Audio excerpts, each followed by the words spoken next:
ఓం నమః శివాయ. ఓం నమో నారాయణాయ. ఓం శ్రీ నరదృష్టి నివారణ కాళభైరవాయ నమో నమః. ఓం అంగారకాయ నమః. ఓం కుజ అరిష్టేతు సంప్రాప్తే కుజ పూజాంచ కారయేత్ కుజ ధ్యానం ప్రవక్ష్యామి రుణ రోగ శత్రుపీడోప ఉపశాంతయే. హరి ఓం. మా ఛానల్కి స్వాగతం.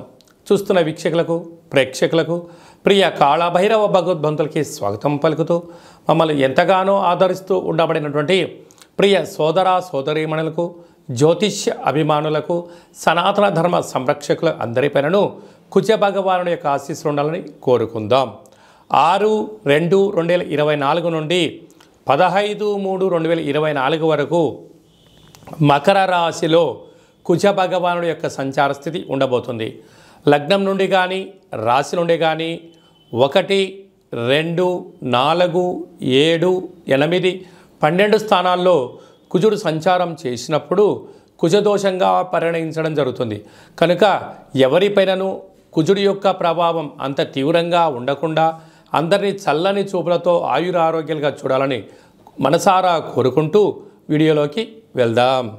తులారాశి వారికి అర్ధాష్టమ స్థానంలో ఏడాది తర్వాత కుజభగవానుడు మకర రాశిలో సంచారం చేయడం వలన చిన్న చిన్న విషయాలకు ఆందోళన తగదు. కుజదోష ప్రభావం కారణం వలన మీ జన్మ నక్షత్రం రోజున పూర్ణిమ, అష్టమి, అమావాస్య తిథుల యందున క్రయ విక్రయాలు, లావాదేవీలు, దూరావాయు జల ప్రయాణాలు పెట్టుకోకపోవడం, మౌనంగా ఉండడం, ప్రశాంతంగా ఉండడం, నిప్పుతో కానీ నీటితో కానీ చెల్లగాటం ఆడకపోవడం ఉత్తమోత్తంగా భావించగలగాలి. ఏదైనా మీకు తెలిస్తేనే చేయండి, తెలియలేదు తెలుసుకొని చేసే ప్రయత్నం చేయండి. దీనివల్ల ధనం సమయం రెండు వృధా కాకుండా మిమ్మల్ని కాపాడే ప్రయత్నం జరుగుతుందని చెప్పి గమనించాలి. ఒక్కొక్కరి జాతకంలో ఒక్కొక్క స్థానంలో కుజ భగవానుడు సంచారంలో ఉంటాడు. కనుక కుజ భగవాను యొక్క ఆశీస్సుల కోసము ప్రతి మంగళవారం పూట వీలైనంత వరకు ఉదయం 6 గంటల నుండి 7 గంటల వరకు కుజహోర సంచారం అవుతుంది. కనుక మౌనంగా ఉండడం, ఎరుపు తిలకాన్ని బొట్టును ధరించడము, ఎరుపు పుష్పాల చేత దుర్గామాతకు కానీ మహావిష్ణువు కానీ వెంకటేశ్వర స్వామివారికి అర్చన చేసుకోవడం, ఆ రోజు కందిపప్పుతో కూడుకున్నటువంటి ఆహారాన్ని భుజింపచేయడం యోగదాయకంగా భావించాలి. వీలైతే ఒక ఎరుపు క్లాతులో 7 దోషుడుల కందులను కానీ కందిపప్పు కానీ పోసి ఉంచి ఆ రోజు తలాపున పెట్టుకొని ఉదయాన్నే లేచి మంగళస్నానం ఆచరింపజేసిన తర్వాత 7 ఎర్రటి ఒత్తులను తీసుకొని 7 రకాల నూనెలలో అద్ది ఆ యొక్క మూట పైన పెట్టి ఈ యొక్క యజమానికి దిష్టి తీసి ప్రవహించే నీటిలో కానీ లేదా గోమాతకు కానీ బ్రాహ్మణుడికి కానీ దానము చేయడం వలన కుజదోషం తొలగిపోతుందని చెప్పి గమనించాలి. వీటిపైన రుణాలు, రోగాలు, శత్రువులు, వాహన ప్రమాదాలు, ఆరోగ్య పరిస్థితులు అన్నీ కూడా సమిసిపోయి మీరు ఏదైతే అనుకుంటారో అన్నింటా విజయం మీ సొంతం అవుతుందని చెప్పి మీరు గమనించాలి. ఇంకనూ మనం విజయం సాధించగలగాలి అన్నట్లయితే ఈ యొక్క పాత్ర కంచు పాత్ర. మనకు రాసులు 12 ఎలా ఉంటాయో 12 రాసులను ఇందులో అచ్చు వేయడం జరుగుతుంది. కనుక ఈ పాత్రను ప్రతిరోజు మనం పూజ చేసిన తదనంతరము ఇలాగ ఒక్కసారి శబ్దం చేసినట్లయితే ఓంకార శబ్దం రావడం జరుగుతుంటుంది.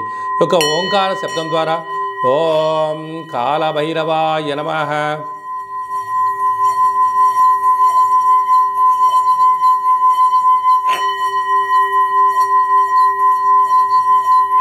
అనేటువంటిది ఈ శబ్ద తరంగాలను సృష్టించడం వలన అంగారకుడి యొక్క దోషం కలిగి తొలగి సంపూర్ణమైన కాళభైరుడి యొక్క ఆశీస్సులు కలిగి వృత్తులలో, ఉద్యోగాల్లో, వ్యాపారంలో మీరు అనుకుంటున్నటువంటి విజయం మీ సొంతం అవుతుందని చెప్పి గమనించాలి.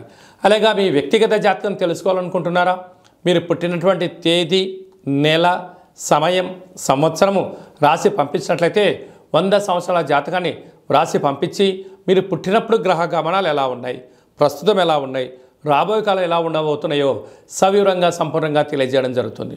అలాగా చాలామందికి పుట్టినటువంటి కాల సమయంలో డేటా ఆఫ్ బర్త్లు లేనటువంటి ఏకైక కారణం చేత మీ పేరు మొదటి అక్షరాన్ని అనుసరిస్తూ మీ ఫోటో ఒక కవళికలను బట్టి మీకు హస్త సాముద్రికం రేఖల ద్వారా, గవళ ద్వారా, రమణ శాస్త్రం ద్వారా, కాళభైరవ ఉపాసన చేత భూత భవిష్యత్ వర్తమానాన్ని తెలియజేయడం జరుగుతుంది.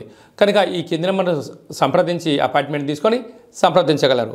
లేక మీ అబ్బాయి కానీ అమ్మాయి కానీ తరచుగా వివాహం అవ్వడం లేదా, ఎందుకు అవ్వడం లేదు, జాతకంలో ఎలాంటి యోగాలు ఉన్నాయి, ఎలాంటి దోషాలు ఉన్నాయో తెలియజేయడం జరుగుతుంది. వచ్చేటువంటి వధువు కానీ వరుడికి కానీ వీరిద్దరి యొక్క కలయిక వలన ఎలాంటి ధనప్రాప్తి, విదేశీయాన యోగము, ఉద్యోగ గృహ యోగాలు ఉన్నాయో కూడా జాతక పరిశీలన గ్రహాల యొక్క వారి యొక్క పొంతనను కూడా తెలియజేయడం జరుగుతుంది. అలాగనే గతంలో వివాహమైన దంపతులు తరచుగా గొడవ పడుతున్నట్లయితే మీ యొక్క పేరులో స్వల్పమైన మార్పుల చేత మీరు అలా పోలీస్ స్టేషన్లను గొడవలను విడిపోకుండా పార్వతీ పరమేశ్వరులాగా కలిసి ఉండేటువంటి ఆధ్యాత్మిక సలహాలు సూచనలు ఇవ్వడం జరుగుతుంది. మీకు అబ్బాయి కానీ అమ్మాయి కానీ పుట్టినట్లయితే వారి యొక్క తిథి, వారము, నక్షత్ర ప్రకారంగా ఆధ్యాత్మికమైన నామములను తెలియజేయడం జరుగుతుంది. కనుక ఆసక్తి గలవారు ఈ కింది నెంబర్ను సంప్రదించి అపాయింట్మెంట్ తీసుకొని సంప్రదించగలరు. అందరిపైన కుజ భగవానుడి యొక్క ఆశీస్సులు ఉండాలని కోరుకుంటూ ఆశీర్వచనం. ఓం కాత్యాయనాయ విద్మహే కన్యకుమారి ధీమహి తన్నో దుర్గి ప్రచోదయాతు. శతమానం భవతి శతాయు పురుష సతేంద్రియ ఆయుష్యేవేంద్రియే ప్రతిష్టతి. ధనం ధాన్యం బహుపుత్రలాభం శత సంవత్సరం దీర్ఘమాయు. సర్వం అంగారక దేవతార్పణమస్తు. ఈ వీడియో మీకు నచ్చినట్టయితే లైక్ చేయండి, షేర్ చేయండి, మా ఛానల్ని సబ్స్క్రైబ్ చేసుకోండి. మేము చేస్తున్న వీడియోలు మీకు ముందస్తుగా నోటిఫికేషన్ రావాలి అన్నట్టయితే గంట సింబల్ ప్రెస్ చేయండి, పైన ఆల్ బటన్ కూడా తెలియచేయండి. మీరు ఎవరి క్షేమాన్ని కోరుకుంటున్నారో లేకుంటే మీ క్షేమాన్ని ఎవరైతే కోరుకుంటున్నారో వారందరికీ ఈ వీడియోను ఫార్వర్డ్ చేసి భగవంతుడి యొక్క ఆశీస్సులు పొందండి.